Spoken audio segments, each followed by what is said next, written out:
Glória a Deus. Povo amado, a paz do Senhor Jesus. Glória a Deus. Louvado seja Deus. Deus está aqui. Tão certo como o ar que eu respiro. Deus está nesse lugar. Por que Deus está nesse lugar? Primeiro que esse lugar foi ungido, consagrado para isso. Quando nós viemos para ver esse lugar, nós viemos com um vitrão de óleo. Nós ungimos cada parte, eu, pastor Gibran, minha esposa Aline.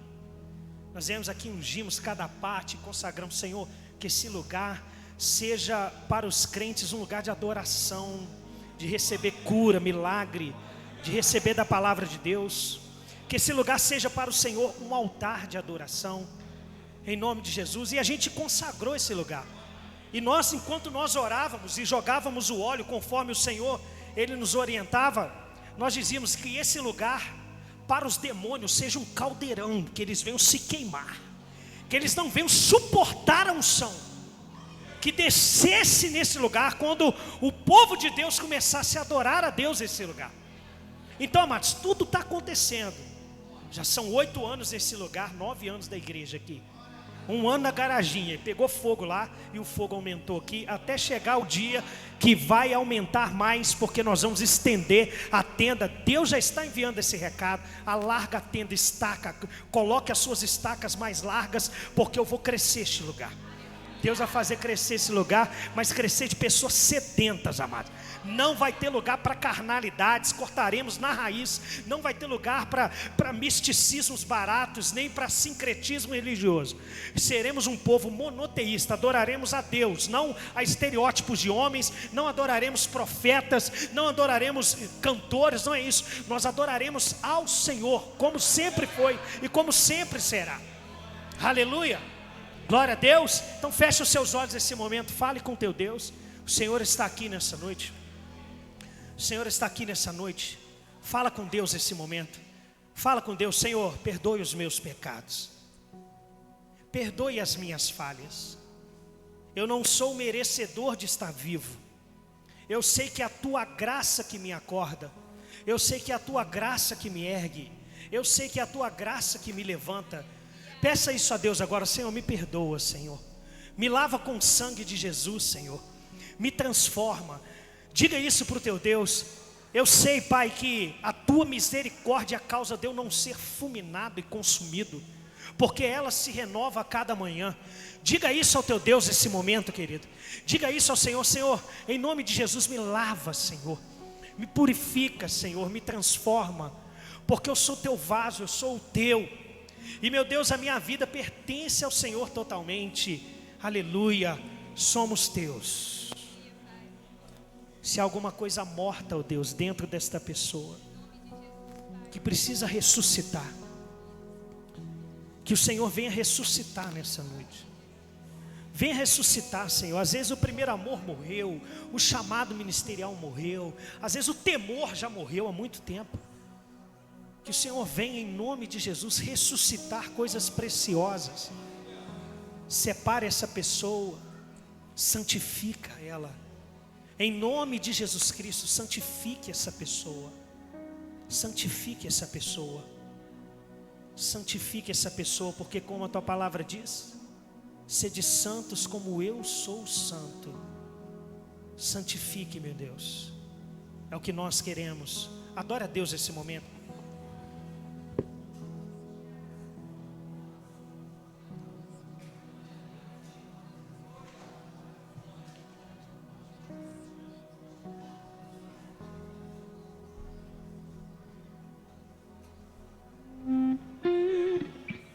Glória a Deus. Adore ao Senhor nesse momento. Peço ao Senhor, faça em mim, renova em mim, Senhor. Faça em mim um vaso novo, em nome de Jesus.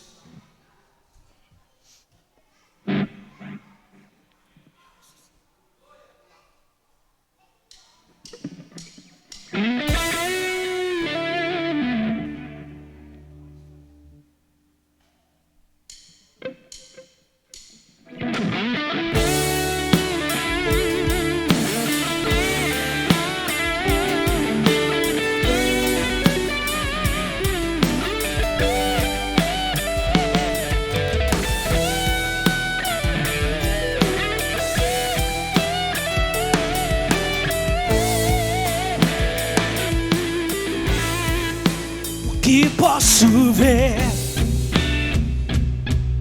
senão um vale de ossos secos? E o que posso dizer, se já se foi a esperança?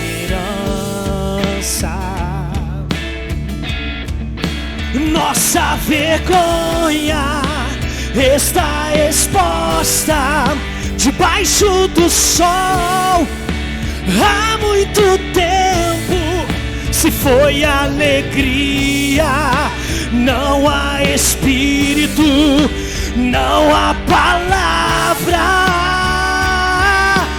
Declare: filho do homem, filho do homem, mude a história com tua boca.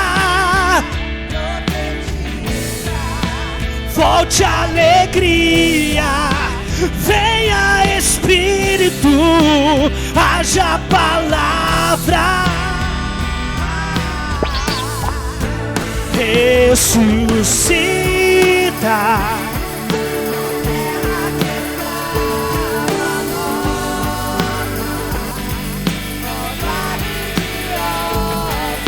Assim diz o Senhor, volte a respirar. Eu posso ouvir som do avivamento, a morte tornando vida. É só em Jesus. Ressuscita. Como o profeta Ezequiel, o que posso ver, senão um vale de ossos secos? E o que posso dizer, se já se foi a esperança? Nossa vergonha está exposta debaixo do sol.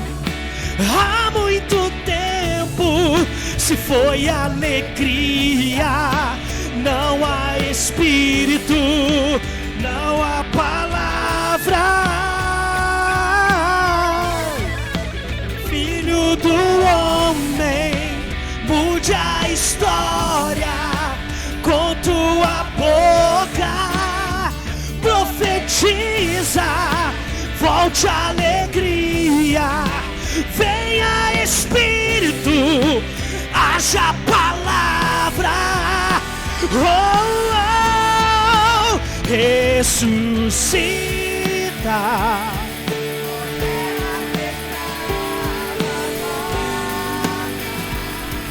Oh, vale de ossos secos, assim diz o Senhor.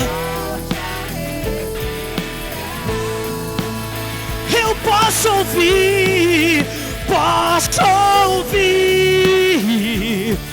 o som do avivamento,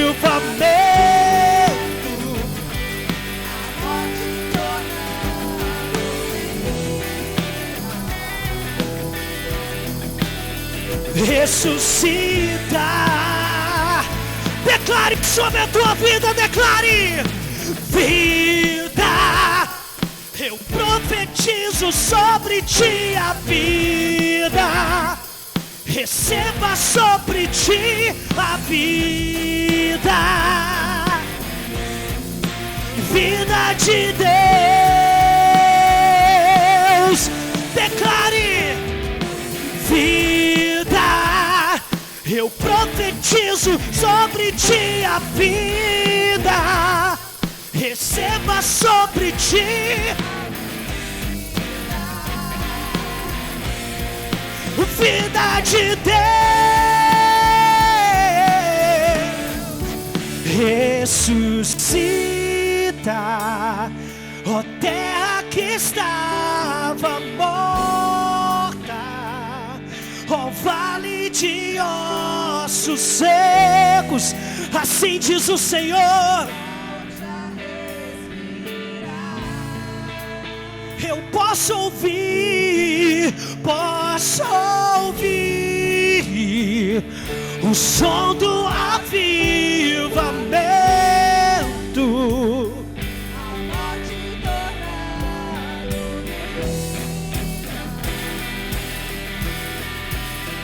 Ressuscita, declare e diga: ressuscita,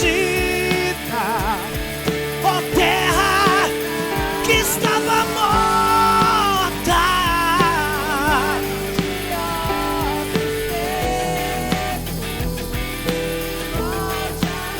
Inspira, eu posso ouvir,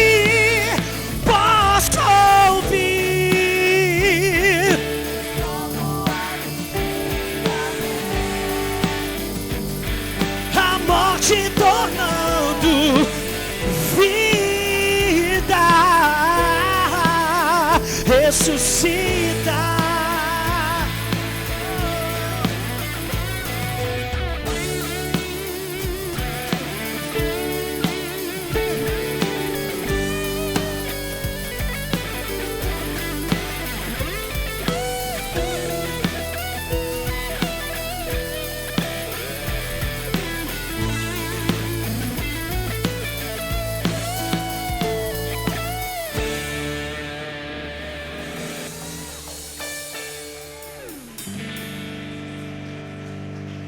Essa palavra é muito forte. É muito forte, amados. É muito forte. Quando nós declaramos: Senhor, ressuscita o que está morto. Eu lembro do profeta Ezequiel vendo um exército mesmo de um vale de ossos secos. Nós lembramos aqui quando Jesus, ele retira Lázaro da cova, e aos homens se faz necessário retirar a pedra, a Jesus ressuscitar o homem, o morto. Então, eu acho maravilhoso quando Jesus ele envia os 70 discípulos para entrarem nas cidades. E ele deixa uma ordem dizendo: entrai na cidade. A primeira ordem que ele fala: ressuscitai os mortos que nela houver, cure os enfermos, expulse os demônios. É sobrenatural as ordens do nosso Deus, e isso acontece até hoje. É claro que o Senhor, ele só se manifesta onde há obediência. Aonde não tem jeito, aonde há obediência, o milagre vai manifestar, seja a cura de uma gripe, a ressuscitar uma pessoa morta. Aleluia! Deus não opera na desobediência. Então, se você quer, querido, milagre, se você quer sinais, peça a Deus para ressuscitar às vezes o que está morto aí dentro. É por isso que tudo que nós cantamos aqui faz sentido, porque nós pedimos para nós. Se algo morreu em nós, nós profetizamos, nós declaramos isso através das canções. Senhor, ressuscita o que morreu em nós. E o Senhor é o mesmo ontem, hoje e será eternamente.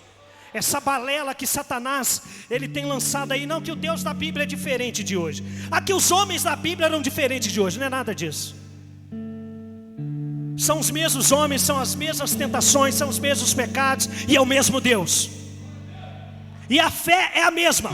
Não caia nessa balela do diabo. O diabo quer ceifar os milagres do nosso tempo, colocando a desculpa: não, porque na Bíblia era diferente. Amado, deixa eu te falar, nós servimos o mesmo Deus. E Deus pode operar hoje sim, aonde há obediência. Deus não opera nos achismos. Eu acho, não. Deus opera na obediência. Aleluia. Glória a Deus, nós vamos declarar isso agora.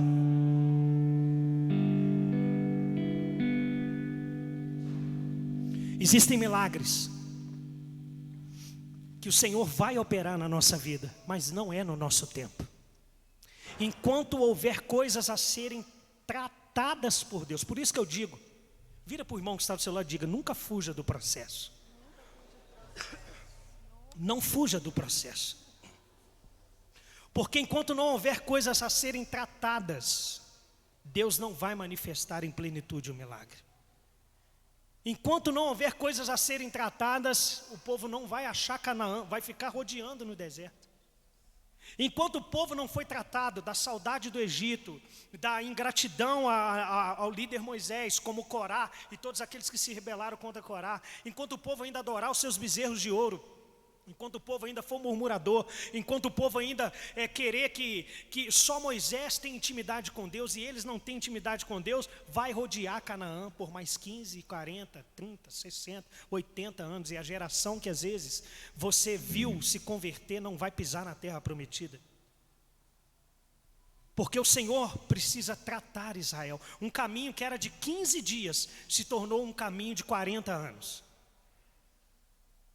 Então, entenda que existe um processo de Deus para alguns milagres acontecer. Tem milagres, amados, que vão acontecer, mas no tempo de Deus. Deus quer te tratar primeiro. Deus, Ele tem que te tratar primeiro. Aleluia. Milagre da espera.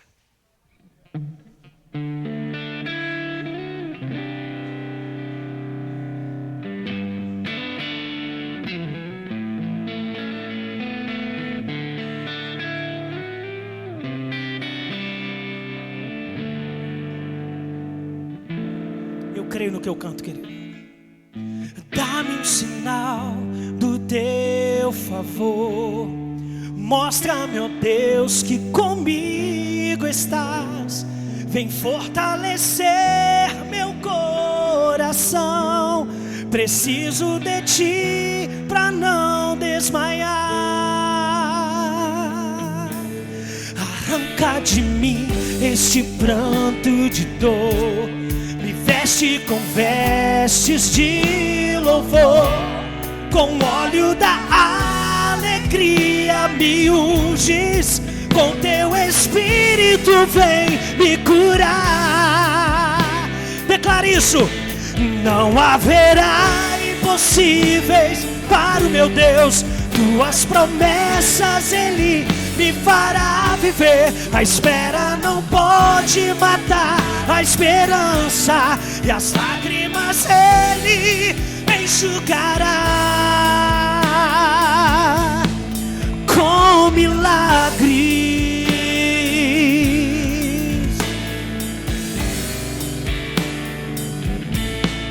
Dá-me o sinal do teu favor. Mostra-me, ó Deus, que comigo estás.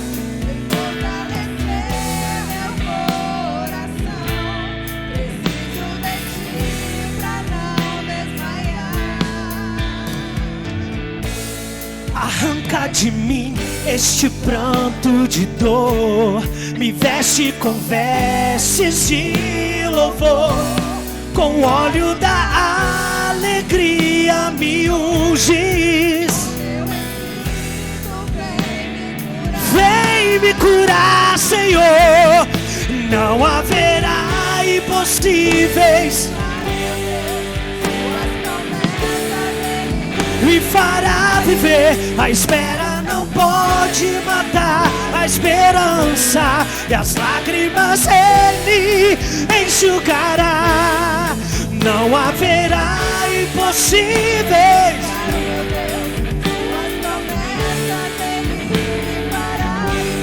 A espera não pode matar a esperança. E as lágrimas Ele enxugará. Oh, querido, muito mais do que os olhos podem ver, muito além do que dá pra sonhar. Os meus milagres Ele fará viver.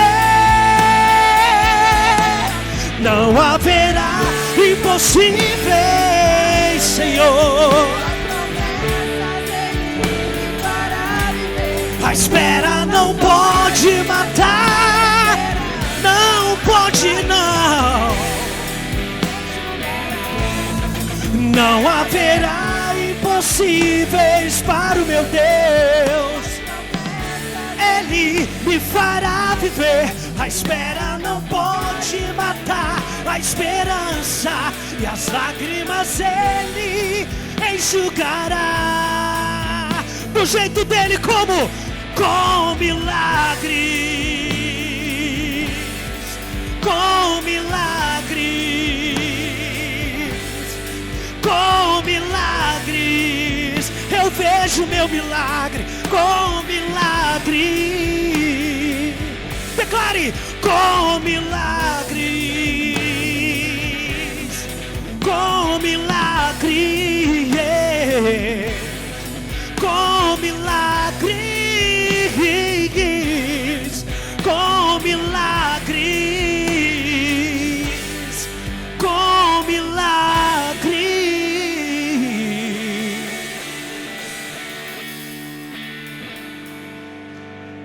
Aleluia! É do jeito dele, é com milagres, é com milagres. Louvado seja Deus. Pode se assentar, querido. Glória a Deus. Glória a Deus.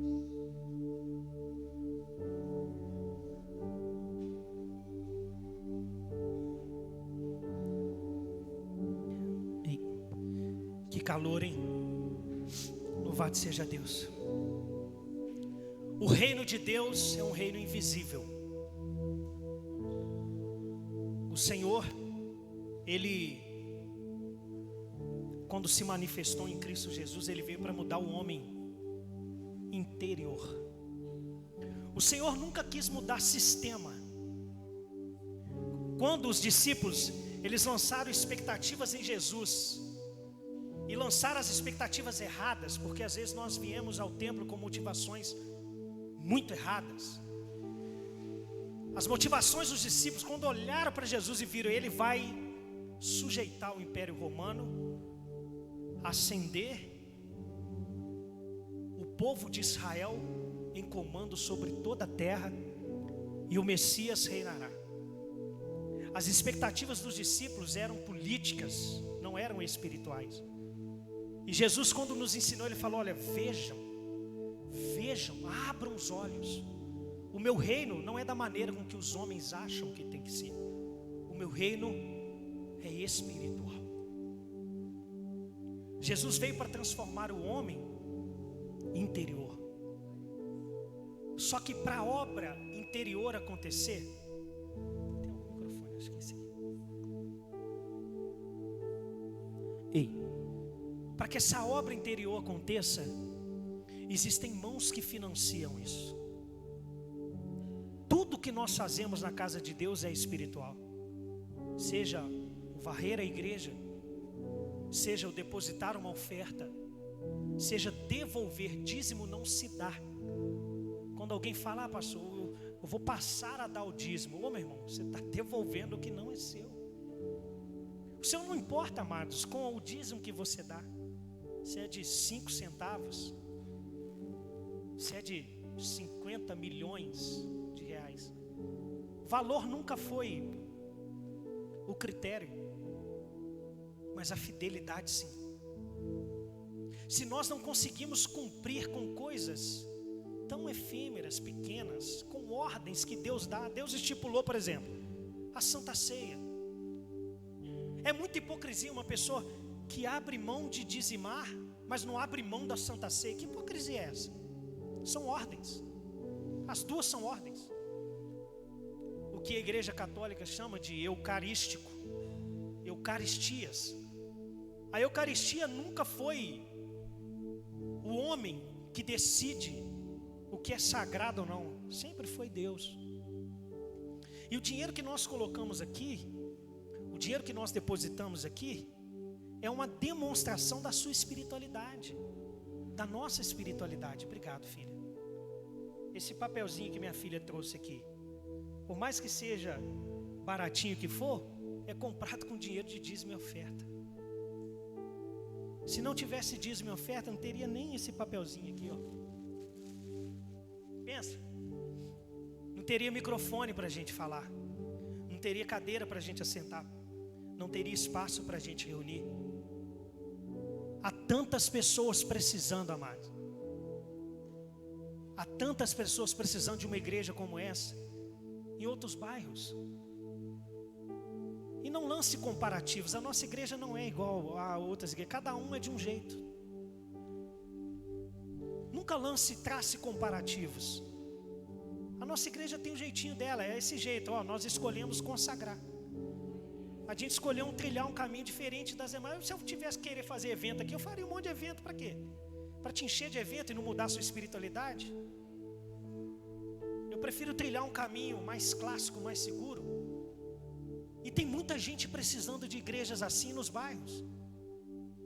De igrejas que vão ensinar o povo a ser pontual, que vai ensinar o povo a se consagrar, que vai ensinar o povo a querer a unção de Deus para curar enfermidades, que vai ensinar o povo sobre fé, sobre expulsar demônios, sobre pregar o verdadeiro evangelho, sem hipocrisia, sem prepotência. Se você ama essa igreja, mas ama essa obra, eu creio que você está aqui primeiro, porque Deus permitiu. Se Deus não permitisse, você não estava aqui não. Agora, se você membro está aqui, vamos financiar a obra, vamos abençoar, que a obra não passe aperto. Na pandemia, uma das notícias mais tristes que eu recebi foi de igrejas que se fecharam, porque os irmãos deixaram de ofertar e dizimar na pandemia. Eu sei que foi um caos financeiro em todo o país, mas igrejas fecharem por falta de fidelidade. É muito triste, porque todos os dias, quase todos os dias eu passo ali ali já é Santa Clara, a casa da Lua Liz, da Geise, é onde é Santa Clara ali? O que é? Alvorada, perdão. Eu vejo uma estrutura violenta da maçonaria.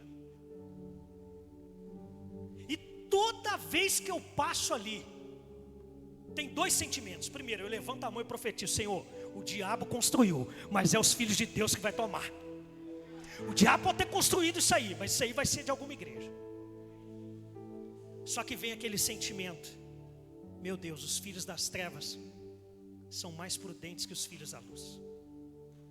Satanás tem financiado, amados, há empresários que têm financiado bilhões e bilhões do seu dinheiro para que a ideologia de gênero entre nas escolas, para que as novelas venham trazer o novo normal, para que há empresários que dão sua própria vida, dão seu sangue, dão lucros de empresa que são de milhões e bilhões para financiar o satanismo no mundo. E satanismo não vem com chifre, não. Satanismo vem com terno e gravata. E muitas vezes nós, os filhos da luz, estamos preocupados com o nosso bem-estar às vezes, e não nos preocupamos com a obra. Eu tenho o sentimento de Davi em mim. Se eu tenho uma guitarra boa, a igreja vai ter a melhor. Se eu tenho um carro bom, um dia a igreja vai ter um carro melhor que o meu. Se eu tenho um negócio bom aqui, a igreja vai ter o melhor. Se você desfruta, nós temos a Fabiana Sinfrônio, ela esteve aqui. A Fabiana Sinfrônio canta no mundo todo. Ela falou: pastor, quem estava aqui ouviu isso, que era do Ministério Louvor? Vocês são prova, eu não estou aqui falando nada demais. Ela chegou aqui e falou: pastor, que som que é esse que vocês têm nessa igreja? Você está me ouvindo nítido? Está limpinho? Está gostoso de ouvir? Você ouve o Ruilon tocar sem nenhum hammer, sem nenhum chieira, não é? É porque tudo que a gente compra aqui para o Senhor é do melhor. Mas isso é com dinheiro de dízimo e oferta. Esse microfone aqui é um Sunrise. Não tem Divinópolis um microfone como esse.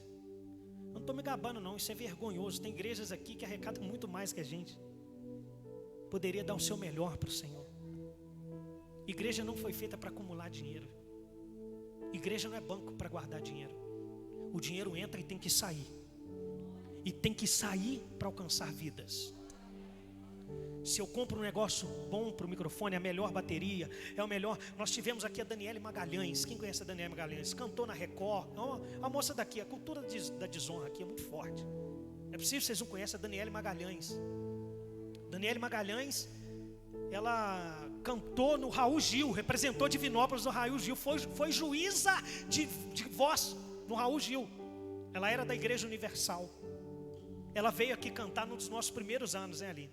E ela chegou aqui e falou: pastor, quando ela passou o som, ela falou assim: pastor, eu já cantei nos melhores estúdios do Brasil, estúdio da Record Line, Record, não sei o que das contas, Line Records, negócio assim, da Line Records, tudo da Record, tudo, mas eu não vi um som como esse. Eu falei, sabe o que é isso aí? É dinheiro de dízimo e oferta.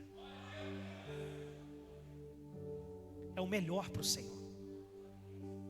Nós damos o melhor. Só que isso só pode ser proporcionado por corações fiéis. Você nunca vai ver, quem já viu aqui, pode atirar a pedra em mim agora. Eu cobrar, e na casa de uma pessoa falar, ô filhão, você é membro, você tem que dar dízimo.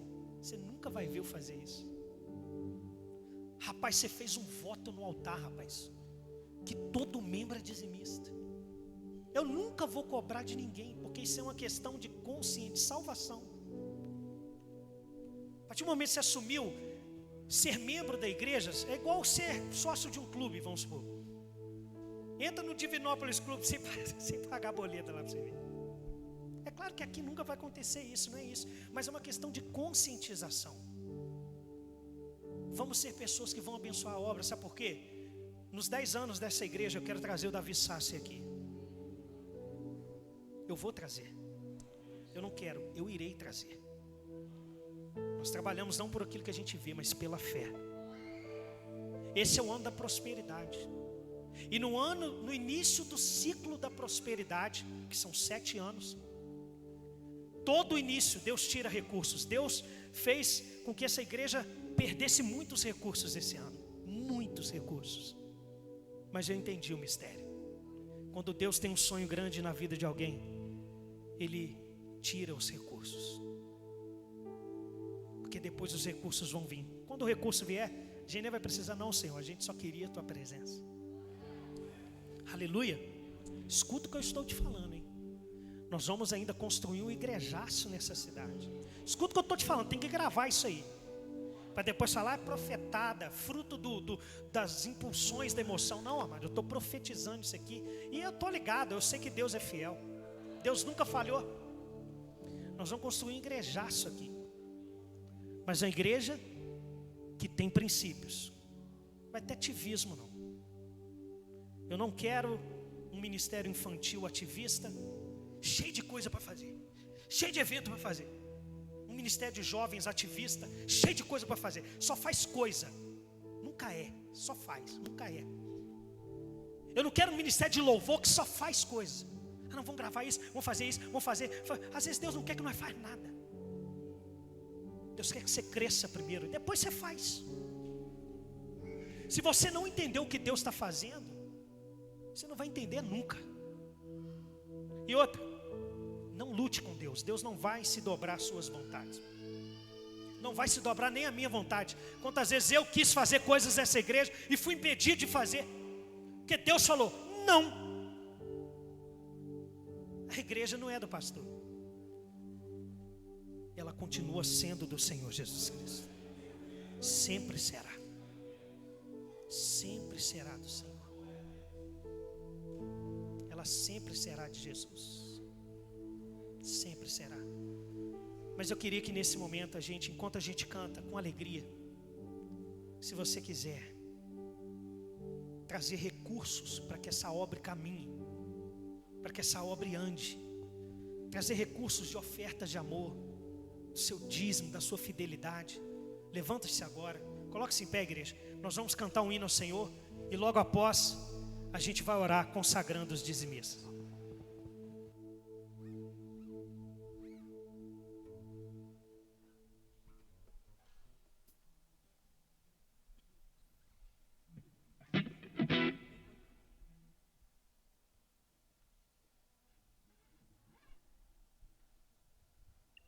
Ei.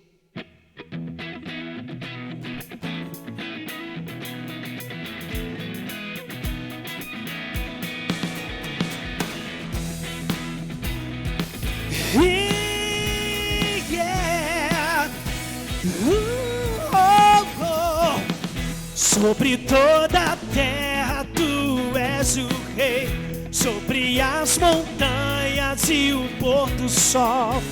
Uma coisa só, meu desejo é: vem reinar em mim, Senhor, reinar em mim, com teu poder sobre a escuridão, sobre os sonhos meus. Tu és o Senhor de tudo que sou. Vem reinar em mim, Senhor.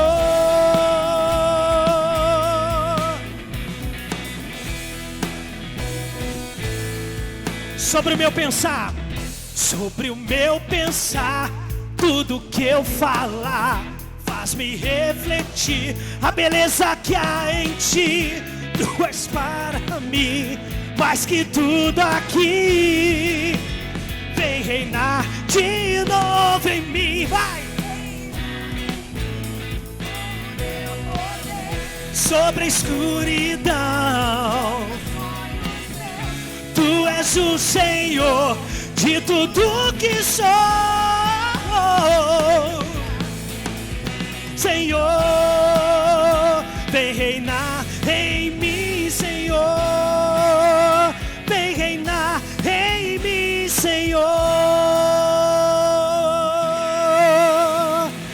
Reina sobre nós, meu Deus. Aleluia. Senhor, nós consagramos, meu Deus, a dádiva, meu Deus, de poder, meu Deus, financiar recursos para a Tua obra. Nós não queremos omitir. Como diz a canção que o Senhor me deu, meu Pai, eu vou alcançar o mundo, porque eu vou lançar recursos e nunca mais omitir aquilo que o Senhor me deu. Nós vamos sempre financiar recursos para a missão, meu Deus, para a obra. Se essa obra depende de nós, meu Deus, no que depender de nós, nós iremos, meu Deus, abrir igrejas, nós iremos alcançar o mundo, porque nós iremos financiar a missão.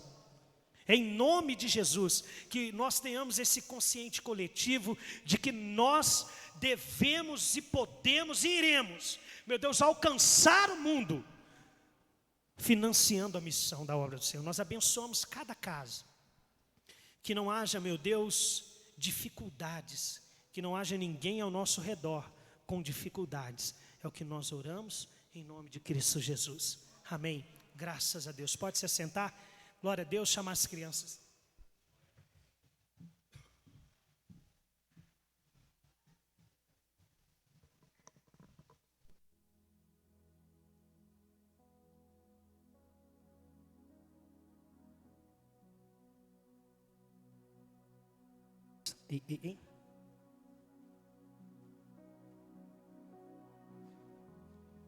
Ah, Senhor.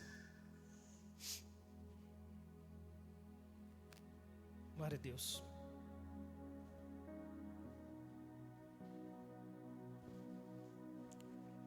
Eu olho assim para esses roxinhos, assim, tudo novinho, né? E penso, rapaz, amanhã serão eles aqui. Serão eles aqui, ó. Que eles tenham uma espiritualidade forte. Porque uma coisa é ser membro de igreja, outra coisa é ser trabalhador. A seara sempre foi grande, mas os trabalhadores são poucos. E eles vão enfrentar uma geração, amados, nada mais, nada menos terrível, no que tange a individualismo. A gente vê hoje a influência no gospel, né, dos jovens. Deu errado, e eu já estava cantando a pedra aqui há muito tempo.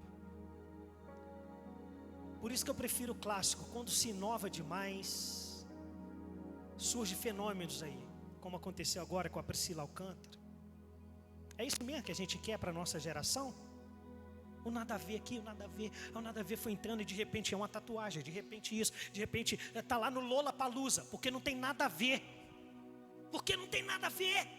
Está lá no Lollapalooza e de repente está lá e vem evangelizar, porque Deus é o Deus dos sujos, do imundo. Ele não veio para os que são sãos, ele veio para os enfermos. Satanás sempre usou a Bíblia para querer tentar Jesus no deserto. Foi a mesma coisa, mano. O diabo vai usar a Bíblia, amados, com discurso de santarrão, com discurso sem legalismos, sem moralismos.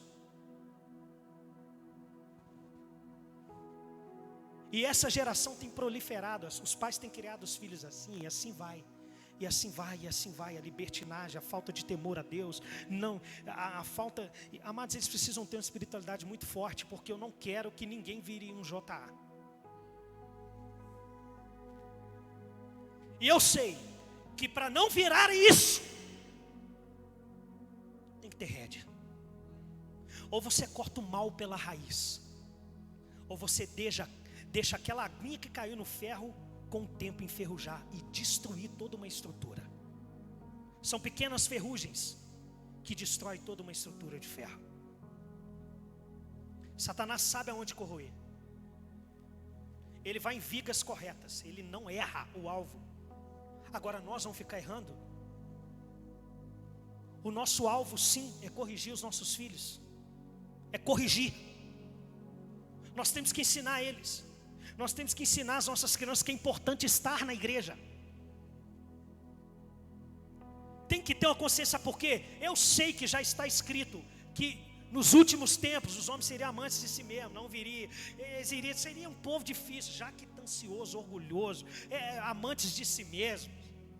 Nós sabemos disso. Agora, você quer estar nessa praga, dessa lista horrorosa, ou você quer estar na lista de Joel, aquele que nos últimos dias, olha, eu despertarei uma igreja e derramarei o meu espírito sobre toda a carne.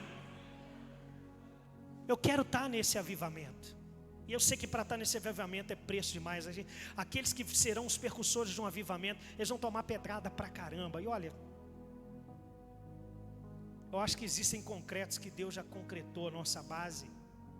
Então há porradas que nós nem sentimos mais. Há desprezos e orgulhos que nós nem sentimos mais. Mas nós temos que passar isso para eles. Nós precisamos criar estruturas emocionais para essa geração. Nós precisamos criar neles estruturas de princípios para essa geração. Para que eles cresçam e falem, não, peraí, não é assim não, meu irmão. Não é assim não. Se você quer viver essa espiritualidade chula, fraca, você sai para lá, porque aqui eu quero ainda continuar lendo Bíblia, orando e jejuando. Porque os fracos vão perguntar, para que isso tudo? Para quê? Olha para a vida desses que perguntam, que questionam. Destruídas. Estão no homossexualismo, estão numa vida de libertinagens, estão são piores que o mundo. Agora nós precisamos ter um consciente santo. Eu não estou dizendo que você não vai errar. Claro que você vai errar, você é pecador, rapaz. E você não tem autoridade de tirar pedra em ninguém. Ninguém aqui tem autoridade de pegar um cisco e arrancar do olho do outro. Todo mundo tem a sua trave. Mas existe um consciente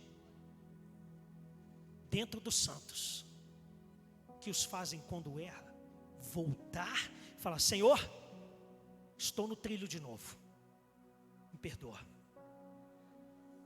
Esse consciente tem que estar nelas. Você não pode ser responsável de normalizar o pecado na mente dessas crianças, porque Deus vai cobrar o sangue delas de você, rapaz. E Deus está te avisando, hein? Trombetas têm tocado, você está vendo a desgraça. Trombetas têm tocado nesta igreja, têm tocado pelos 4 cantos do mundo. E está te mostrando, não é do seu jeito que você vai vencer. Você vai ter que passar pelo deserto para aprender.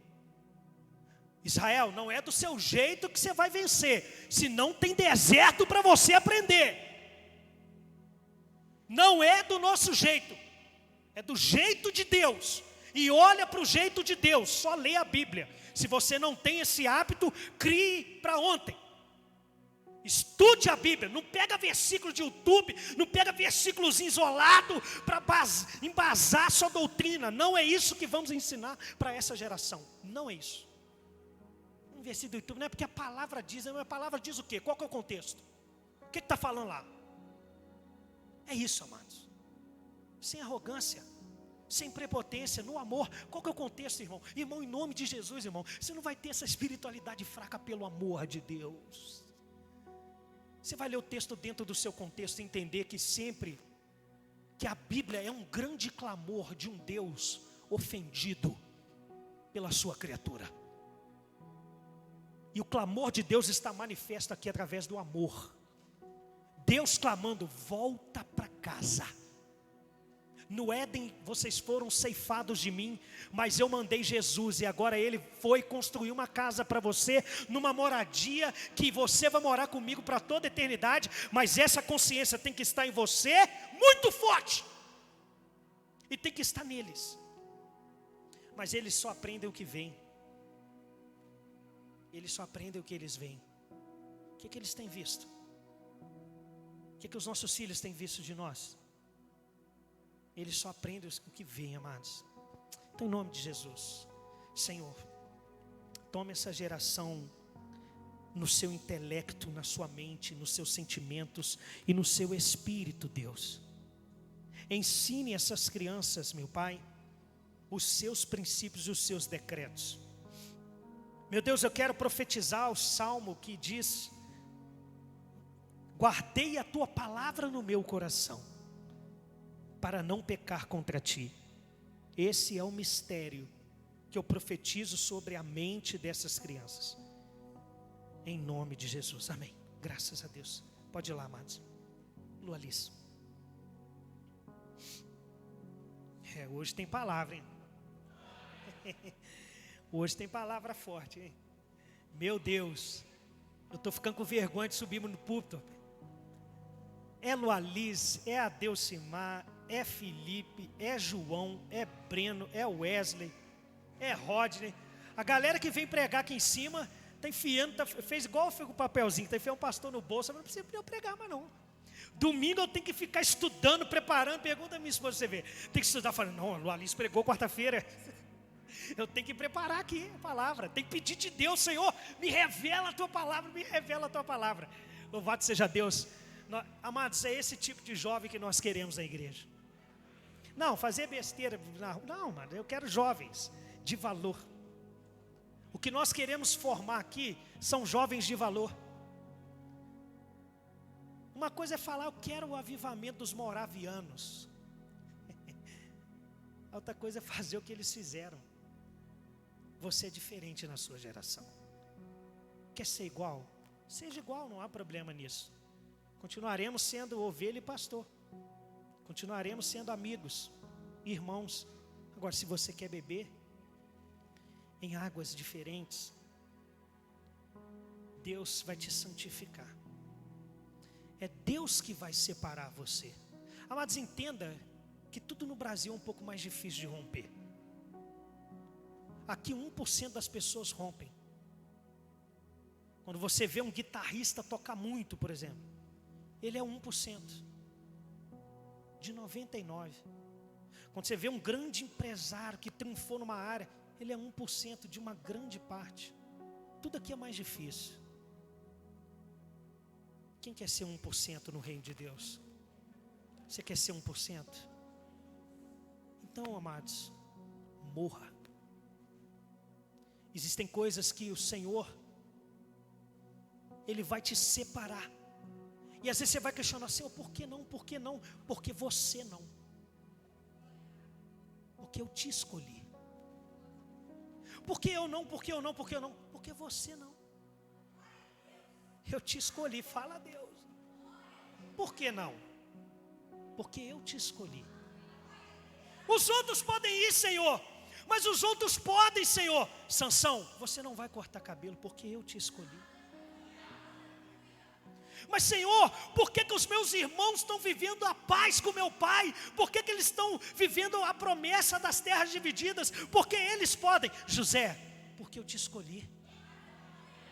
Você não. Em toda geração vai ser assim. Deus vai separar alguns para dizer não. Para dizer não, por quê? Porque Ele te escolheu. Então não pergunte a Deus: por quê? Por que eu não posso isso? Por que eu não posso ser igual aos outros? Por que eu não posso fazer isso? Eu te escolhi.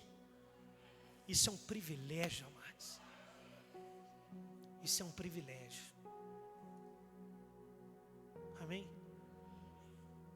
É um privilégio. Seus olhos vão ver também Deus fazer através da sua vida o que Ele não fez com a vida de ninguém. Eu quero essa dimensão. Eu quero lutar para ter isso sempre. Todas as vezes que o ativismo tentar tomar minha vida, Deus vai permitir coisas. Eu vou voltar para a cruz. Vai doer pregar de novo. Mas eu quero o não. Nós queremos o não, né, Lu?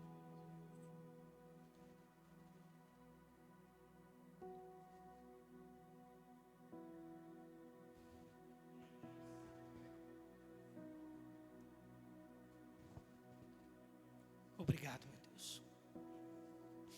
Fala nessa noite, Senhor.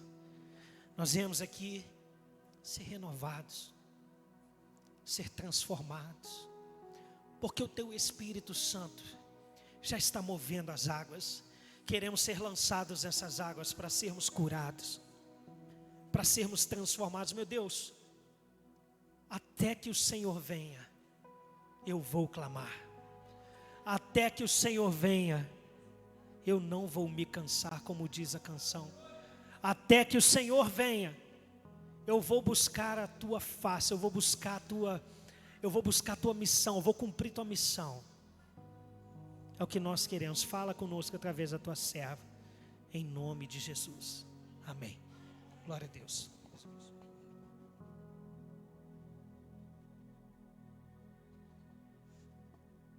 Aleluia. Glória a Deus. Que presença. Paz do Senhor, igreja. Calor aí, né? Glória a Deus. Tudo é graça, né, Rejane? Abra comigo a sua Bíblia, não quero tomar muito do seu tempo. Hoje é Reis. Segunda Reis, capítulo 4. Eu tento fugir, mas quando Deus quer, não tem jeito. A partir do verso 8, a gente vai ler só 2 versículos. Texto muito conhecido. Segunda Reis, capítulo 4, versículo 8. Amém. Assim diz a palavra do Senhor. Certo dia, passou Eliseu por Sunem, onde se achava uma mulher rica, a qual o constrangeu a comer pão. Daí, todas as vezes que passava por lá, entrava para comer. Ela disse a seu marido: vejo que este homem, que passa sempre por nós, é santo homem de Deus. Façamo-lhes, pois, em cima um pequeno quarto, obra de pedreiro, e ponhamo-lhes uma cama, uma mesa, uma cadeira e um candeeiro. Quando ele vier à nossa casa, retirar-se-á para ali. Até aí, pode se sentar glorificando ao Senhor. Glória a Deus. A história de Eliseu é uma história que eu creio que todos conhecem aqui. Eliseu ele nos é apresentado na narrativa bíblica lá no capítulo 19 de 1 Reis, quando o Senhor encerra o ministério de Elias e manda Elias ungir o sucessor. E Eliseu não tem muitas informações acerca dele, a gente só sabe que ele era filho de Safate e que enquanto ele estava lavrando um terreno com 12 juntas de bois, Elias chegou até ele e lançou sobre ele a sua capa. E a capa, naquele contexto profético, representava a autoridade, representava que ele seria o sucessor escolhido por Deus do profeta Elias. E é interessante porque a gente lê de uma forma um pouco imparcial, um pouco indiferente, a gente não consegue entrar dentro do contexto do texto. E isso é importante, a gente precisa treinar a nossa mente e nos colocar no lugar dos personagens bíblicos. Eliseu, ele estava diante de uma forma famigerada de dizer, de uma celebridade. Elias, naquele tempo, ele era um homem que era carregado pelo poder de Deus. E além de ser um homem dotado, carregado pelo poder de Deus, Elias, ele que fez descer fogo do céu no Carmelo, Elias estava sendo perseguido por Acabe e por Jezabel.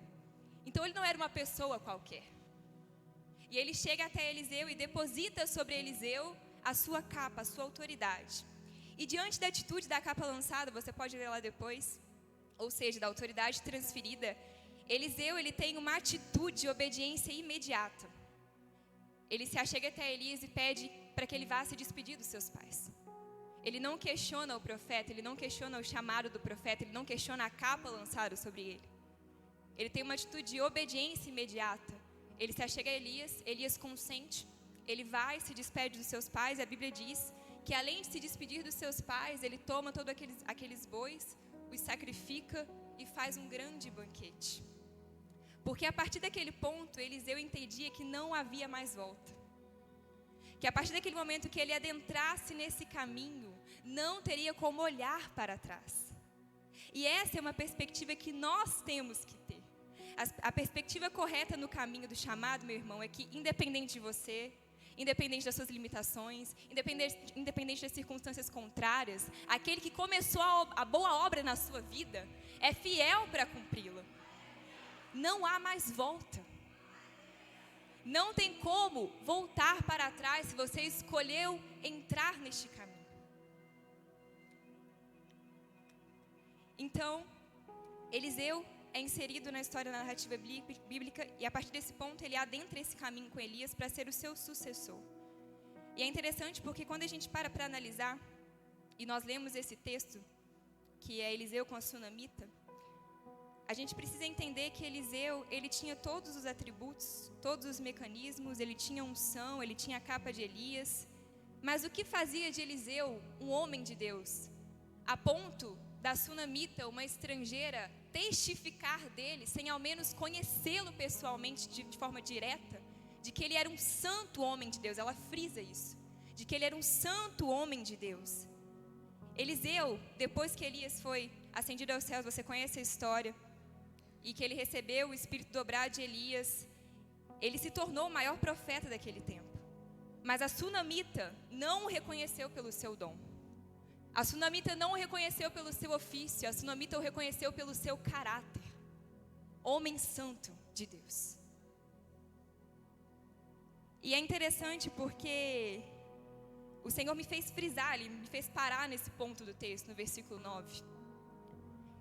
Dessa ênfase que a sunamita dá a respeito de Eliseu, porque o desejo do Senhor é que existe em nós, queridos, um testemunho interior que precisa ser evidente, que precisa ser externado, que é o testemunho da santidade.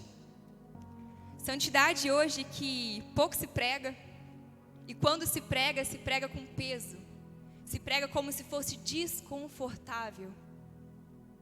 Para essa geração é desconfortável não apenas pelo preço que tem que ser pago, mas porque diferente do dom que é apreciado, que é celebrado, que é visto, a santidade ela só é comprovada de perto.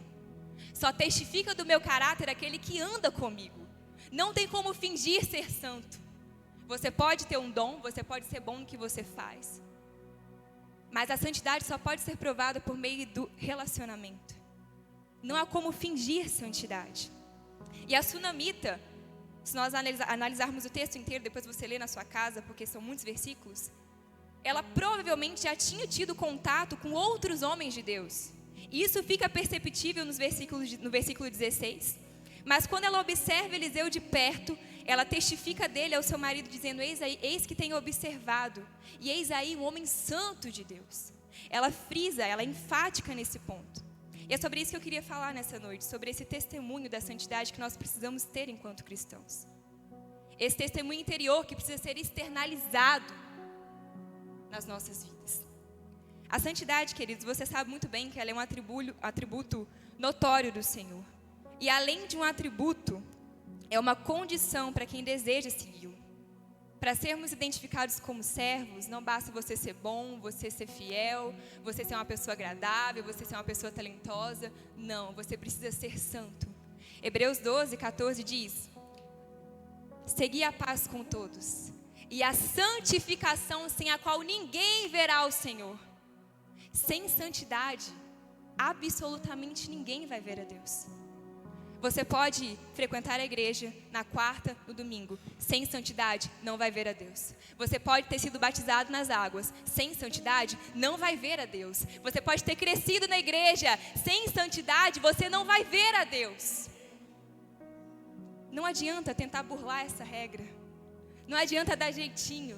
Senhor, mas eu fui fiel nisso. Senhor, em seu nome eu fiz. Senhor, em seu nome eu fiz. Sem santidade, ninguém verá o Senhor. Você pode participar de toda a rotina de uma igreja. Se você não escolher entrar nesse processo de santificação, você não vai ver a Deus.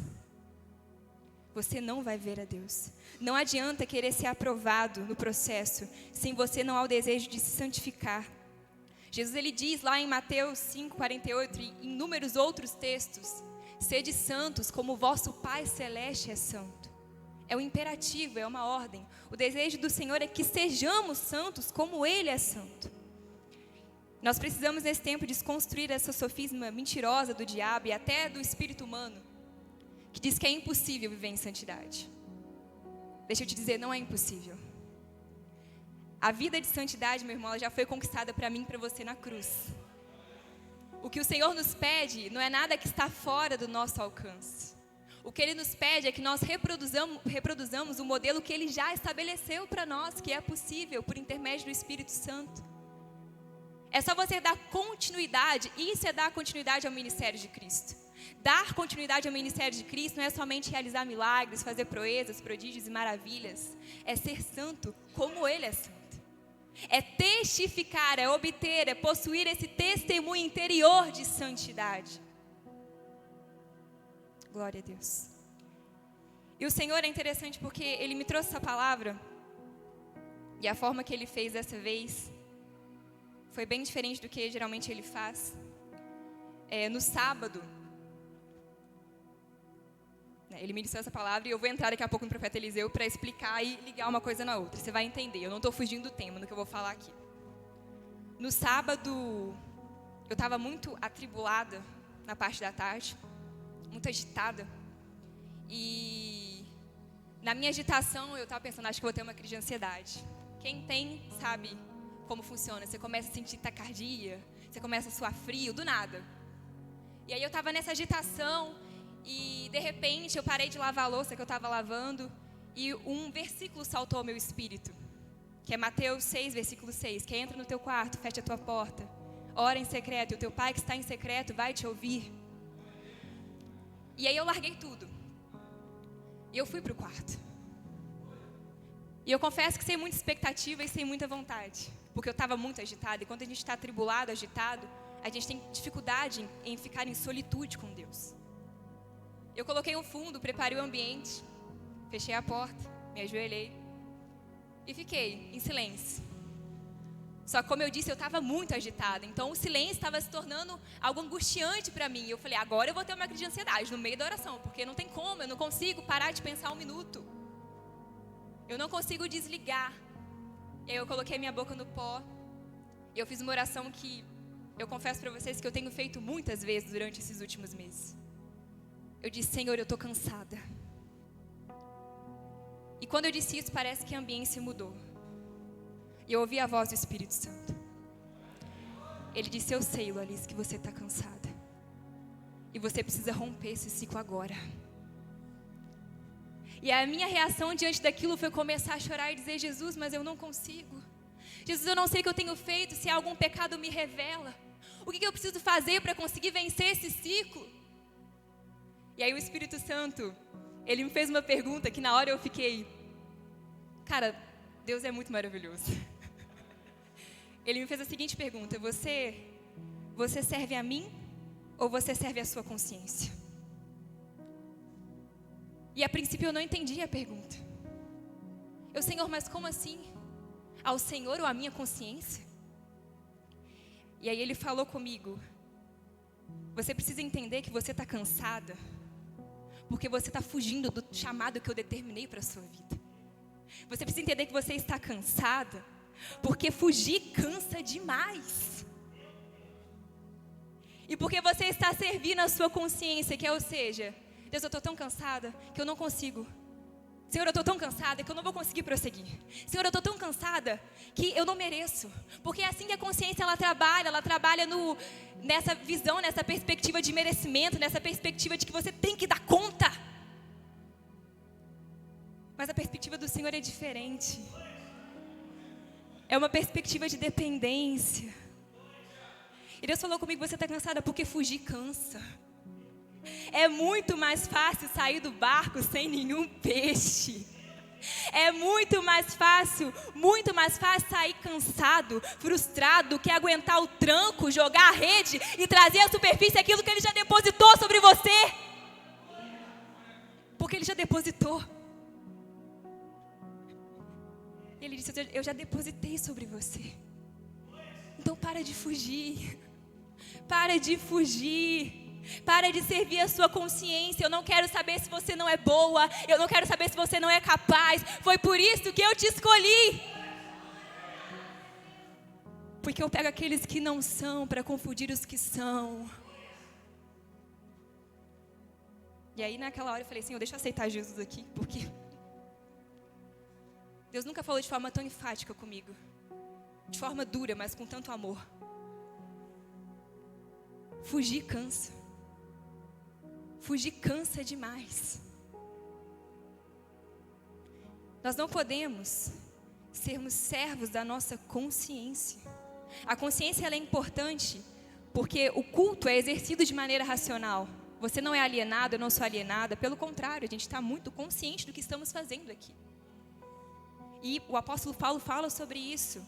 Na sua carta aos Romanos, precisamos entregar o nosso corpo em sacrifício vivo, culto racional.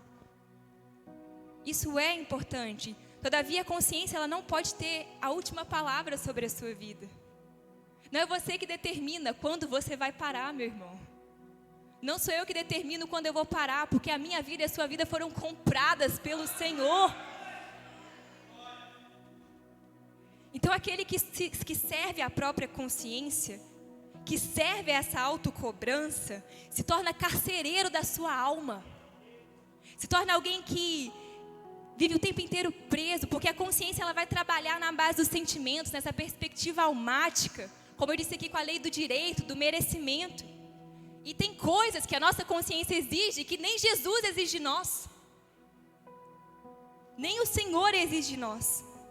E a realidade da igreja hoje, que é uma igreja que está doente, porque tem muitos que, embora estejam assegurados, né, na liberdade conquistada no Calvário por Jesus, continuam presos, encarcerados, nos limites, nos maus ciclos, nas crises, na própria consciência, carcereiros de si mesmos.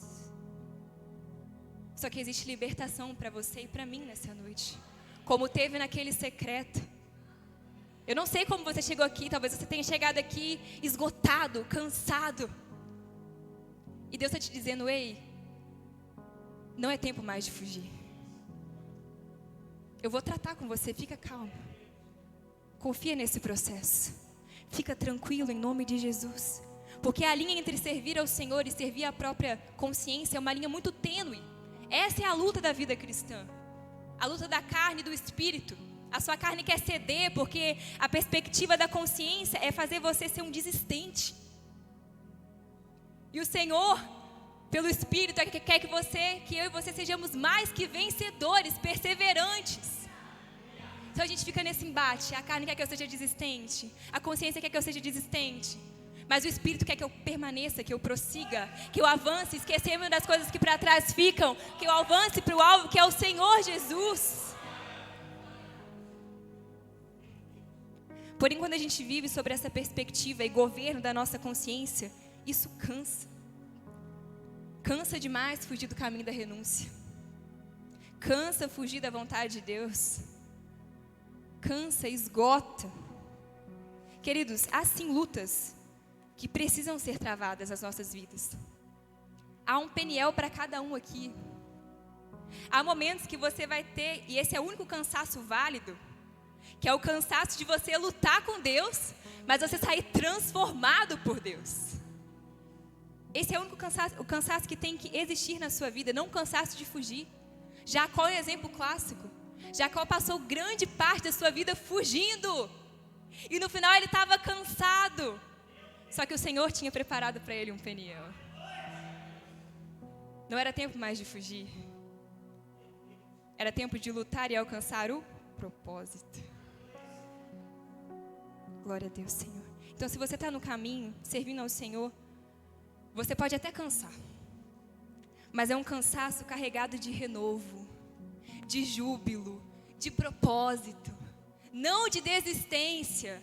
Porque para um crente, meu irmão, a única felicidade genuína para nós é fazermos o nosso Senhor feliz. Tudo que foge disso é balela. O que vale é cumprir a vontade de Deus. Então não fuja. Não fuja mais. Entenda algo também. Sobre a sua vida existe uma palavra. E toda palavra, debaixo de uma palavra, não existe estrutura que possa afundar. Não tem como ser destruída. E existem momentos na nossa caminhada, e eu vou entrar em Eliseu, fica tranquilo. Existem momentos na nossa caminhada que nós chegaremos em pontos de limite, e Deus vai permitir que isso aconteça. Você vai ter que parar de fugir. E quando você parar de fugir, o Senhor vai te conduzir para esse lugar de limite. Porque é aqui que você vai romper. É aqui que você vai romper, sabe por quê? Quando a gente olha para a Bíblia, quando a gente olha para homens e mulheres de Deus com os quais a gente convive, que realmente testificam o Espírito Santo, que tem esse testemunho de santidade interior, nós percebemos que Deus ele tem uma pedagogia que é sensacional. O Senhor ele trabalha e age de formas que muitas vezes nós não conseguimos entender. E quando Ele nos leva a esses lugares de limites, Ele nos leva para nos provar o quase. Deus tem um quase. Quando Ele chega, a gente chegar nesse lugar, o quase deu errado, mas Ele chega. Quase morreu, mas Ele se levanta. Quase fechou, mas Ele julga a causa. Quase destruiu o ministério, mas o Senhor se levanta. O Senhor tem os seus quases. O barco de Pedro quase foi a pique, mas o Senhor não permitiu. O Senhor não permitiu porque é no quase que o jogo vira.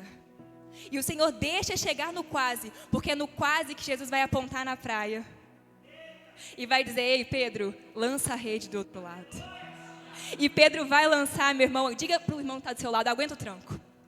Aguenta o tranco, diga com fé, aguenta o tranco. O barco vai balançar, aguenta o tranco. Aguenta o tranco, meu irmão, porque quando você lançar a sua rede, quando você puxar a sua rede, você vai trazer à tona tudo aquilo que Deus tem partilhado dentro de você. E todos esses peixes que eram para a sua necessidade, vão ser para você e para os outros que abandonaram o barco.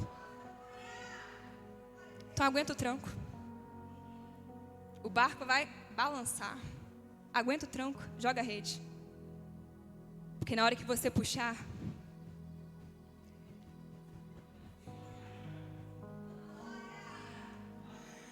na hora que você trazer à tona aquilo que Ele já depositou sobre a sua vida, são peixes que não serão só para você.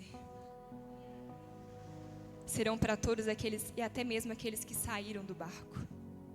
Então aguenta o tranco, espera o quase. No quase o jogo vira. É no quase que Ele vai fazer virar. E como a gente garante isso, né? Como a gente sai desse ciclo de servir a nossa própria consciência e passamos a servir ao Senhor de forma genuína e verdadeira? É somente por meio desse processo, queridos, desse processo de santidade. A resposta que o Senhor deu para mim foi: santidade convém. Você só vai sair desse ciclo, você só vai sair desse lugar de fuga quando você começar e entrar de cabeça nesse processo de santificação. Santidade. Sem o processo de santificação, nós seremos escravos da nossa consciência. É somente por meio dela que seremos testificados como servos e obteremos esse testemunho de santidade. E aí eu entro no profeta. Eu poderia ter escolhido muitas pessoas, porque existem inúmeros personagens bíblicos que poderiam caber nessa palavra. Mas a trajetória de Eliseu ela é interessante porque ele passa por todos esses processos e em todos eles ele é aprovado. Eliseu, ele tinha características muito notórias, a ponto de uma viúva estrangeira reconhecer nele a santidade do Senhor. E quando nós olhamos para a vida de Eliseu, para o ministério de Eliseu, o início, o meio e o fim, nós podemos perceber que Eliseu tinha marcas em sua vida e ministério que nos ensinam sobre esse caráter santo. A primeira delas é esse caráter de servo. Eliseu, ele não teve crise em perder. Ele se despediu com prontidão da sua estabilidade. Lá em 1 Reis 19, a Bíblia diz, não entra muito em detalhes, mas pela interpretação do texto, do contexto do texto, Eliseu provavelmente era alguém jovem porque se despediu dos seus pais, e alguém que tinha posses, porque ele estava lavrando com 12 juntas de boi, e era um número significativo. E quando ele recebe esse chamado, ele abre mão da sua estabilidade para poder seguir com o Senhor. Porque ser um profeta naquela época significava ser perseguido, acampar em lugares desertos, em cavernas, estar propenso a todo tipo de desastre, né? Se restringir de certos confortos. E até mesmo ser objeto de escárnio dos homens, porque o profeta só vale depois que ele morre. A gente vê isso na Bíblia. Então, Eliseu, diante desse chamado, ele não tem crise em abrir mão da sua estabilidade. E não há nada de romântico no chamado, pelo contrário. Mas continua sendo um privilégio até hoje ser um instrumento nas mãos do Senhor, amém? Independente das circunstâncias, independente das situações, nada supera qualquer tipo de preço do que ser usado por Deus. Nada supera. E o desejo de todo ser humano é alcançar essa estabilidade, seja em qual área for. A gente trabalha, estuda para alcançar uma estabilidade financeira. A gente tem relacionamentos para alcançar uma estabilidade emocional. O ser humano, ele tem essa necessidade de ter uma estabilidade em todas as áreas da sua vida. E a estabilidade das circunstâncias, ela vai afetar diretamente a forma como a gente vive. E o início do chamado do Senhor é justamente colocar essa estabilidade em xeque. O primeiro passo que o Senhor dá é colocar essa estabilidade em xeque. Tudo aquilo que tem o poder de te paralisar será desarticulado por Deus. E nós precisamos ter esse entendimento. Eliseu foi alguém que abriu mão da sua estabilidade. O Senhor muitas vezes vai pedir isso de mim e de você. Por quê? Porque Ele vai tornar as circunstâncias instáveis a fim de moldar um traço do nosso caráter, que é a dependência. A nossa estabilidade, queridos, não pode ser estabelecida pelos nossos relacionamentos, porque o dia que você não tiver o seu relacionamento, você para. A sua estabilidade não pode ser definida pelo seu dinheiro, porque o dia que você não tiver dinheiro, você vai parar. A minha estabilidade precisam estar firmadas em uma só pessoa, que é Jesus. Ele é a nossa estabilidade. É dele que nós precisamos. Nada além disso, nada além dele. Então Eliseu, ele teve prontidão, ele não teve dificuldade em perder. O homem santo que tem esse testemunho de santidade em seu interior, é um homem que tem estabilidade de espírito. O seu fundamento é Jesus, então passe sol, faça chuva, aconteça o que aconteceu, ainda estou firmado sobre a rocha que é Cristo. Nada é capaz de alterar essa estabilidade. Então Eliseu, ele abre mão de todos os seus mecanismos, da sua família, para seguir esse chamado e aprender a depender do dono de tudo. Então uma das marcas do testemunho de santidade é não ter dificuldade em perder. E como o Senhor tem ministrado acerca disso aqui? Como o Senhor tem ministrado? E a segunda coisa que nós podemos perceber no ofício e trajetório de Eliseu é que ao mesmo tempo que ele não tinha dificuldade em perder, ele também não tinha dificuldade em entregar. A Bíblia diz lá em 2 Reis 3, versículo 11, que Eliseu, ele era notório no seu serviço. Josafá, o rei de Judá, ele reconhece Eliseu como aquele que deitava a água sobre as mãos de Elias, ou seja, essa expressão significa que Eliseu era alguém que era servo. Ele não tinha dificuldade em dar, ele não tinha dificuldade em servir. E essa é uma característica de alguém que tem um testemunho de santidade. Não tenho dificuldade em perder, porque a minha estabilidade é Cristo. Não tenho dificuldade em entregar, porque eu sei que maior é aquele que serve. Sempre vai ser o que serve. Então, Eliseu foi esse alguém que serviu Elias até o fim, até que o Senhor o transladasse na carruagem de fogo. A segunda coisa que a gente aprende com a trajetória de Eliseu é que Eliseu, ele tinha esse testemunho de santidade porque a motivação do seu coração estava alinhada à vontade do Senhor. Quando nós olhamos lá em 2 Reis 3 também, Elias, 3 não, acho que é 2 ou 3. Eliseu pede a Elias a porção dobrada do seu espírito. E talvez se a gente lê de forma infantil, a gente acha que é um pedido carregado de prepotência. Mas não é um pedido carregado de prepotência, pelo contrário. Eliseu, quando ele faz esse pedido a Elias, ele está declarando que ele não se sente capaz de levar adiante a responsabilidade do ministério de Elias. E ele tem essa atitude de ousadia, porque ele não permitiu que a sua incapacidade o fizesse desistir, porque ele não servia a sua consciência, ele servia ao Senhor. Então ele pede a Elias porção dobrada do seu espírito com ousadia, porque o desejo dele, a motivação do coração dele, era dar continuidade àquilo que o Senhor já estava fazendo em Israel por intermédio de Elias. Ele tinha motivações puras, as motivações dele estavam no lugar correto. Ele entendia que o exercício do dom, do ofício, do ministério profético não podiam estar desassociados do caráter.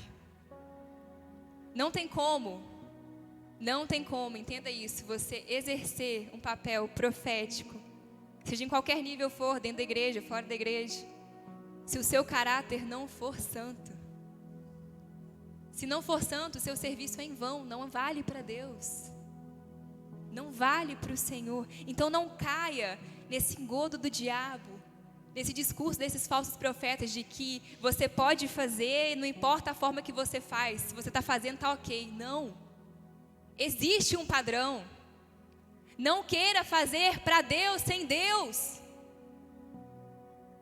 Não caia nessas mentiras, meu irmão. Você precisa, sim, Deus te chamou para ser um participante da obra, e glória a Deus por isso. Mas não queira fazer, não queira exercer sem ter caráter. E um caráter santo. Porque senão vai ser um trabalho que você vai literalmente passar a sua vida esmurrando o vento e não construindo nada de sólido para Jesus. Então Eliseu, ele exercia o dom, e o dom dele estava em concordância com o seu caráter, a motivação dele estava alinhada à vontade do Senhor. E essa é uma marca de alguém que tem um testemunho santo, a motivação correta e alinhada à vontade do Senhor. As nossas motivações precisam estar alinhadas com as de Deus. Nós precisamos gastar tempo purificando as motivações do nosso coração. Mais do que as suas obras, Jesus quer que você seja puro, de dentro para fora. É por isso que é testemunho de santidade, é interior para ser exterior, não é o contrário. Não é o contrário. Amém, glória a Deus. A terceira coisa que nós aprendemos quando olhamos para o ministério de Eliseu, e que é uma marca do testemunho de santidade, é que Eliseu era alguém extremamente acessível. A Bíblia diz que Eliseu, durante todo o seu ofício profético, ele acessou vários lugares. Casas de viúvas, lugares estrangeiros, palácios. Eliseu estava em todos os lugares. Porque a santidade, ela não vai te separar nesse sentido de que você é superior aos outros, não. A santidade, ela te faz separado, sim. Você é diferente, amém? Você não é igual a todo mundo. Mas você não é superior a ninguém. Pelo contrário, o religioso é que se sente superior. Com essa falsa santidade, ele se sente superior.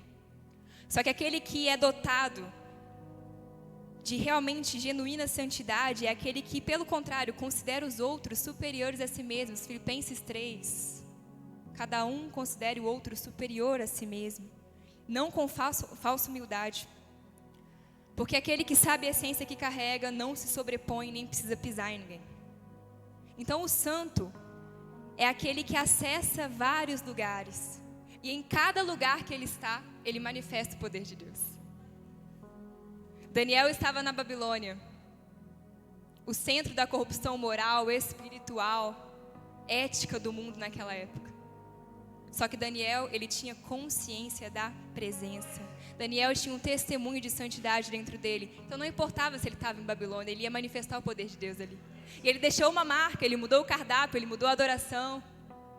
José, a mesma coisa na casa de Potifar. A mesma coisa quando foi governador do Egito.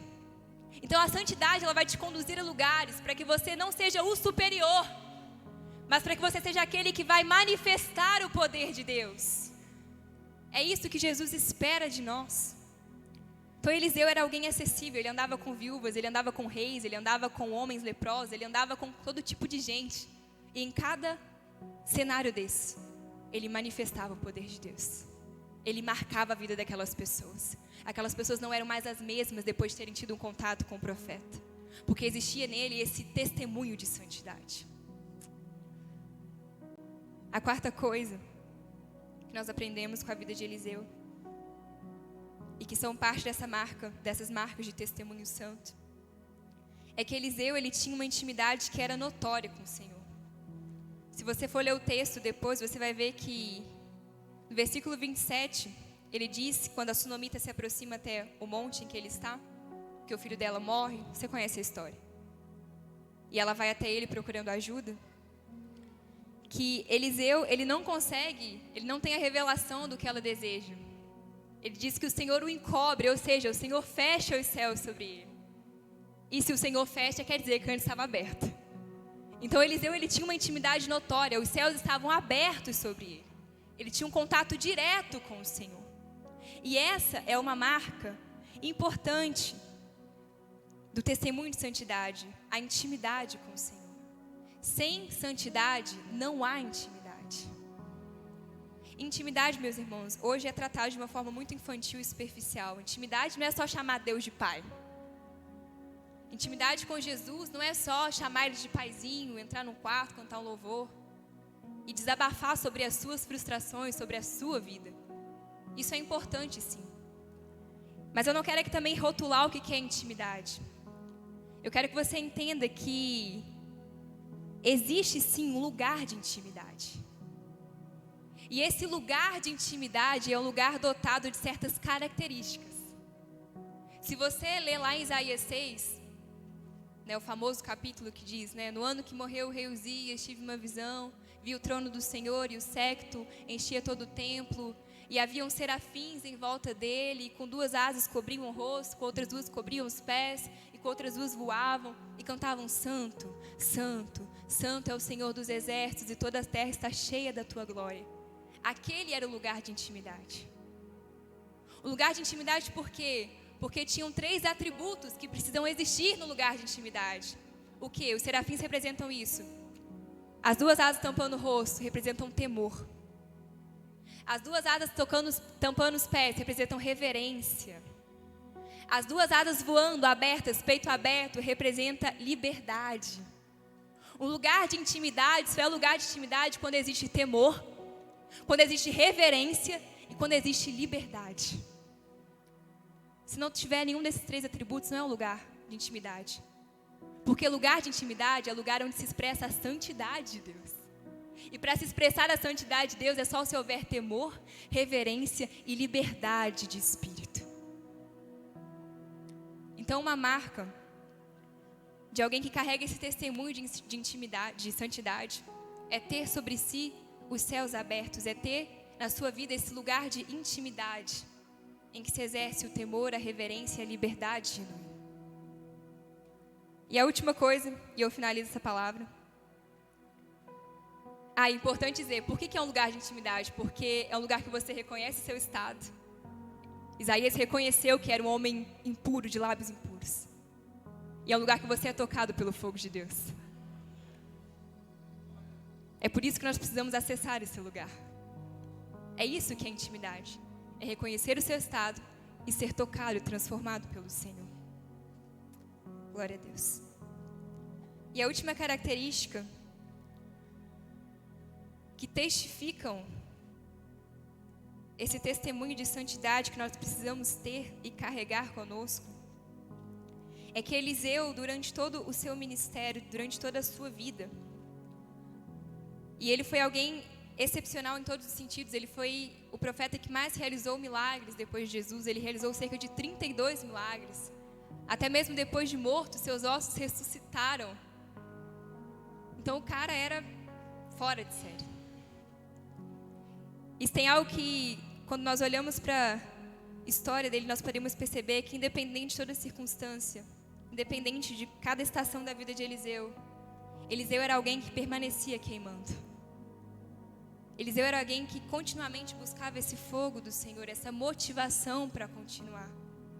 E o fogo de Deus, ele é importante. Não é difícil acender uma fogueira, o difícil é deixar ela queimando. Porque para isso é preciso ter lenha, é preciso ter trabalho. E é isso que Jesus quer que nós vivamos. Ele não quer que a gente só vá em cultos para buscar fogo aqui, fogo lá. E aí eu estou queimando no domingo, mas segunda-feira eu já estou apagada. E aí eu vou buscando pequenos focos de incêndio para querer queimar. Não, ei, você precisa aprender a queimar todo dia. Independente de qualquer circunstância, você precisa aprender a se colocar em chamas. E por quê? Porque o fogo é bom? Porque o fogo é reteté? Não, porque o fogo do Senhor é para purificar você. O fogo não é para te consumir. O fogo não é para tocar nas suas emoções. O fogo é para te purificar. No cerrado a terra é renovada quando há incêndio. Então talvez o que falte na sua vida é fogo. Põe fogo no seu devocional. Põe fogo na sua oração. Põe fogo no seu sermão, como fazia o John Wesley. Se coloque em chamas, deixa o povo te ver queimar. Permaneça aceso, independente das circunstâncias. Eliseu foi esse alguém que durante todo esse processo, ele continuou queimando.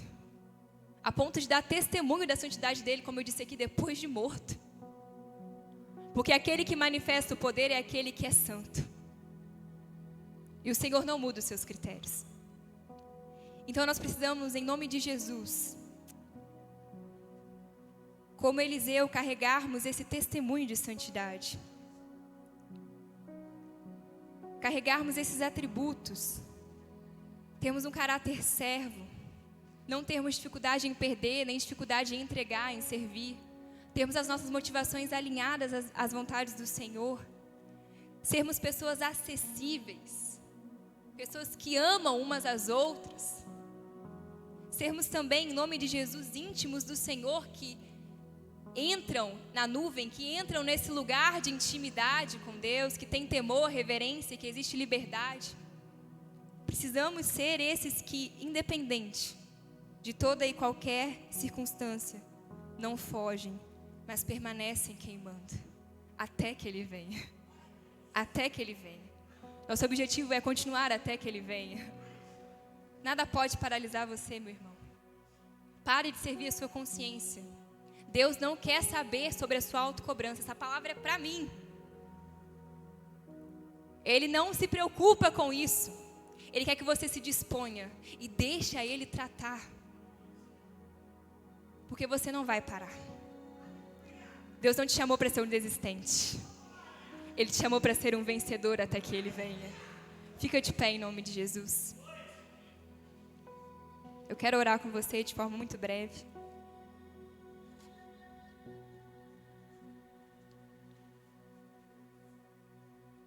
Santidade, sem a qual ninguém verá o Senhor. Testemunho de santidade. Feche seus olhos. Comece a falar com o Senhor. Eu não sei como você chegou aqui nessa noite. Se você precisa romper com certos ciclos. Se você precisa se arrepender de certos tipos de pecados. Se você precisa abrir mão de certos tipos de estruturas. Abrir mão da sua estabilidade, porque o Senhor tem um chamado sobre a sua vida. E você não precisa se preocupar, porque você está dependendo do dono de tudo e nada falta nas mãos dEle. Eu não sei se você chegou aqui sentindo que era o tempo de encerrar, querendo desistir do teu chamado, desistir da caminhada, porque você está cansado. Mas o que o Senhor está dizendo para você nessa noite é: você está cansada de fugir. Quando você começar a entrar nesse processo de santificação, o cansaço que você vai ter vai ser um cansaço de júbilo. um cansaço de contentamento, um cansaço que vai te levar mais para perto dele. O Senhor, Ele não te chamou para que você fosse um desistente. O que Ele deseja é que você prossiga, e prossiga com fé, porque Ele nunca te deu motivos para que você duvidasse da fidelidade dEle. Ele continua sendo bom, fiel, independente de toda e qualquer circunstância. Então para de fugir da vontade dEle. Você sabe qual é a vontade dEle. Senhor, nós te glorificamos nessa noite. Porque o Senhor é o mesmo Deus de Eliseu. E o Senhor nos chamou nesse tempo. O Senhor nos inseriu na tua família. O Senhor, Pai, se entregou por nós. E nós somos gratos. Gratos porque quando tudo dizia que não, o Senhor mudou as nossas histórias. Quando era para ser o fim, o Senhor entrou com a tua provisão, com a tua presença. E o Senhor resgatou a cada um que está aqui nessa noite. Eu não sei como cada um chegou aqui, Senhor, mas aqueles que chegaram cansados, desanimados, corroídos, Pai, amargurados, frustrados, trata com eles agora. Senhor, traz à memória deles aquilo que traz esperança. Porque o Senhor continua sendo um Deus bom, um Deus que opera, que realiza, independente das nossas atitudes. E o que o Senhor tem pedido de nós não é nada daquilo que não conseguimos fazer. Sabemos que precisamos carregar esse testemunho de santidade. E queremos viver, Pai, sobre essa perspectiva de forma verdadeira. Andar com o Senhor em espírito e em verdade. Não em mentira, Senhor, não em rótulos, não em capa. Queremos, em nome de Jesus, de uma vez por todas, sermos uma igreja que te agrada. Filhos em que o Senhor olha e o Senhor tem prazer. O Senhor tem prazer de estar, o Senhor tem prazer de ouvir. Nós sabemos que não é pelo nosso merecimento, pelas nossas atitudes, mas nós entendemos também, Senhor, que existe um processo de santidade que nos torna, Pai, mais acessíveis, mais próximos do Senhor. E nós queremos estar nesse processo, dia após dia. Então nos ajuda, Pai. Nos ajuda a termos esse caráter de servos. Nos ajuda, Espírito Santo. Nos ensina a perder. Nos ensina, Senhor, também a entregar. Queremos ser deliberados. Aquilo que de graça ganhamos, queremos entregar. Nos ajuda, Senhor, em nome de Jesus. Purifica as nossas motivações. Alinha a nossa visão, a tua visão, Senhor. Senhor, em nome de Jesus, nos faz amar como o Senhor ama. Queremos ser pessoas acessíveis, pessoas que estão inseridas em lugares estratégicos para manifestar a tua glória. Nós não seremos aqueles omissos que se fecham nas suas igrejas e esquecem que ainda existe um chamado de evangelismo, que ainda existe um chamado para salvar vidas, libertar famílias. Senhor, nós não queremos ter essa omissão dentro de nós, nos perdoa por isso. Senhor, em nome de Jesus, nos leva a esse lugar de intimidade a cada dia mais. E nos ajuda a continuar queimando até que o Senhor venha, em nome de Jesus. Nos ajuda a permanecer, Senhor, queimando, a cada dia mais, queimando, fazendo do nosso ordinário algo sobrenatural, fazendo da nossa rotina, Senhor, trazendo o Senhor para a nossa rotina, incendiando a nossa rotina. Nos liberta, Pai, dessa mediocridade. Nos eleva de nível, em nome de Jesus. Nós queremos carregar esse testemunho interior, queremos expressá-lo, um testemunho de santidade. Nós queremos chegar nos lugares, Pai, não com vanglória, Pai, mas queremos ouvir dos outros: eis ali um homem santo de Deus, eis ali uma mulher santa de Deus. Então gera em nós esse caráter.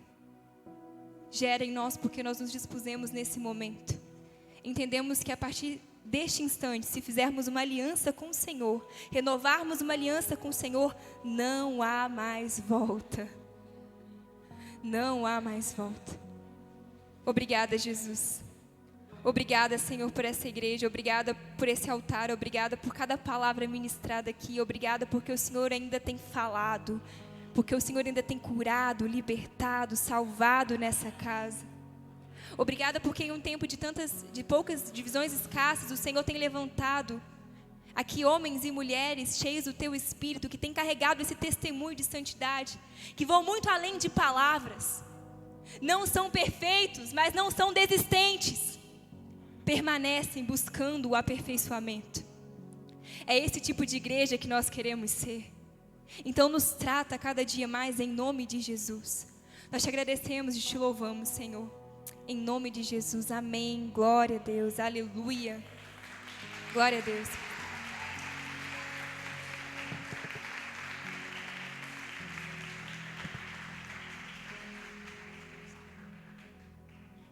Glória a Deus. Que palavra, hein? Desista de fugir, para. Fugir cansa demais. Que coisa linda. Que chave, rapaz. Que Deus nos dá. Glória a Deus por isso. Glória a Deus. Nesse momento, nós vamos impetrar a bênção. Antes de impetrar a bênção, eu quero lembrar as mulheres que nós temos discipulado das mulheres. Nós temos discipulado das mulheres. E eu sei que nós estamos num ambiente de cura, né? Mas nós, sexta-feira, temos discipulado de mulheres. Glória a Deus, que bênção. Discipulado de mulheres. Essa é uma bênção. Essa é uma bênção. Então você que é mulher, venha no discipulado. Será uma bênção. Em nome de Jesus. Sábado, estarei indo pregar em Ouro Branco. Vai ter uma conferência lá. E por incrível que pareça, conferência de santidade. Então Deus deu o prólogo da mensagem aqui. A continuação da mensagem vai ser lá. Amém? Então a gente vai sair, uma caravana, um pessoal, sair todo mundo aqui de frente da igreja. A gente vai se organizar. Então depois do culto, quem estará indo em Ouro Branco comigo, venha até aqui que nós vamos nos reunir aqui só para combinar horário de saída e como nós vamos fazer. Dividir as pessoas, os carros e como a gente vai fazer, tá bom? Em nome de Jesus, amém, amados? Glória a Deus. Então sábado a gente vai sair. Então domingo não teremos escola dominical, porque Ouro Branco nada mais, nada menos do que 2h30 daqui, né? Por volta de 2h30, 3 horas. Então, para a gente ter liberdade de chegar lá e deixar Deus ministrar tudo que Ele quer. E a gente depois voltar, para não ficar muito cansativo, para pelo menos a galera que vai, uma boa quantidade de pessoas. Então nós não teremos escola dominical, tá bom? Infelizmente, né? Infelizmente. Então, eu acho que tinha até pessoas contando, Isaías, né? Contando no final de Isaías, até Isaías, mais uns 5 anos, né? Mais uns 5 anos. Até o final. Glória a Deus por isso. Não estamos deixando de ter escola dominical, porque estamos à toa, cochilando e dormindo, né? Nos nossos domingos, né? Dos nossos colchões. Mas é porque estamos fazendo a grande obra, de modo que a gente não pode parar, né? E nós reconhecemos a nossa humanidade, os limites do nosso corpo. Então, para ter um culto de excelência no domingo à noite, a gente vai descansar no domingo de manhã. Amém? Glória a Deus. Então receba a bênção. Pega as chaves que Deus deu hoje. Não fuja de Deus. Não sirva a sua consciência. Sua consciência te maltrata demais. Sirva a Jesus. Jesus tem os seus critérios altíssimos, mas as suas cobranças são baixas. Seus critérios são altos, mas o seu jugo é leve. Então deixa o critério dele ser alto. Entra no padrão e entenda que não tem como ter tangentes. Não tem como você cortar caminho para chegar no padrão que ele quer. Nunca pule processo. No mundo espiritual não tem como a gente fazer um subletivo e tentar ter o ensino médio em um ano só. Não tem como. Não pule processo. Viva um ano de cada vez, um dia de cada vez. Uns você vai ver desatar primeiro que você, outros vão desatar só no final da vida. O que importa é estar com Deus. Eu não sei se você vai ouvir como Samuel, desde a sua infância espiritual, ouvir a voz de Deus, ou vai ouvir como o ladrão da cruz, que no último minuto, ele olhou para Jesus e o reconheceu como mestre e o adorou. Mestre, lembra-te de mim quando entrares no teu paraíso. O que importa é que estejamos na glória. Em nome de Jesus. Evite o sofrimento. Pare de fugir. Meu Deus, nós queremos te agradecer. Obrigado, Pai. E que o Senhor Deus te abençoe e te guarde. Que o Senhor Deus resplandeça o rosto sobre ti e tenha misericórdia de ti. Que o Senhor Deus sobre ti levante o rosto e te dê paz. Em nome do Pai, do Filho e do Espírito Santo. Vá em paz, amados. Que Deus abençoe sua semana. E quem for comigo em Ouro Branco, vamos nos reunir aqui rapidinho em nome de Jesus. Deus abençoe, amados. Em nome de Jesus, não sirva a sua consciência. Sirva Jesus de Nazaré.